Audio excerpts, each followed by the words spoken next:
আজানের সময় ভুলেও এই 5টি কাজ কখনো করবেন না, কারণ নবী করিম সাল্লাল্লাহু আলাইহি ওয়াসাল্লাম বলে গেছেন, এই আজানের সময় আজানের প্রতি কালামে মহান আল্লাহ তাআলা তার বান্দাদের জন্য 1 লক্ষ নেকি দান করেন এবং আজানের কালাম সংখ্যা 15টি, অর্থাৎ 15 লক্ষ নেকি দান করেন।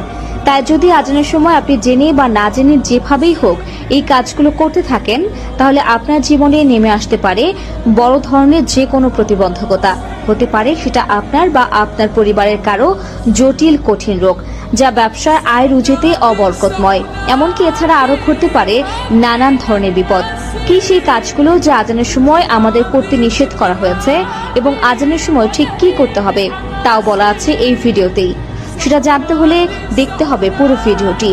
ভিডিওটি শুরু করার আগে আমি আপনাদের কাছে ছোট্ট একটি প্রশ্ন করতে চাই যে আপনার এলাকায় বা মহল্লায় বা শহর অঞ্চলে যখন আজানের ধ্বনি চারদিকে মেতে ওঠে, তখন আপনার মনের মধ্যে কেমন অনুভব হয়? যদি এই ধ্বনি শুনে আপনার মনে প্রশান্তি অনুভব হয়, তাহলে কমেন্টে অবশ্যই আলহামদুলিল্লাহ লিখে যাবেন এবং এই ভিডিওটি ওই সকল মুসলিম ভাই বোনদের মধ্যে শেয়ার করার মাধ্যমে ছড়িয়ে দিন যারা আজানের সময় জেনে না জেনে এই কাজগুলো করে থাকে এবং পাপের অংশীদার হয়। তো চলুন ভিডিওটি শুরু করা যাক।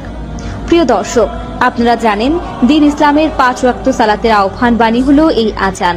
সেটা যুগের পর যুগ ধরে চলে আসছে, কিন্তু আমরা অনেকেই জানি না যে এই আজানের সময় ঠিকই কি করতে হয় আর কি করতে হয় না। আজকে আমরা আলোচনা করব সেই সকল বিষয় নিয়ে। তো আজানের সময় সর্বপ্রথম যে কাজটি করা যাবে না সেটি হলো, আপনি যত ইম্পর্টেন্ট আলাপের মধ্যেই থাকুক না কেন, যখন আপনার এলাকার মসজিদের মাইকে আজানের ধ্বনি উচ্চারিত হবে, তখন আপনাকে অবশ্যই চুপ করে সেই ধ্বনি শুনতে হবে এবং তার উত্তর দিতে হবে।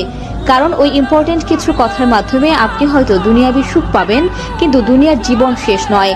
আজান শোনার মাধ্যমে আপনার সুখ আসবে পরকালের জীবনেও। দ্বিতীয় নম্বর কাজটি হচ্ছে, আজানের সময়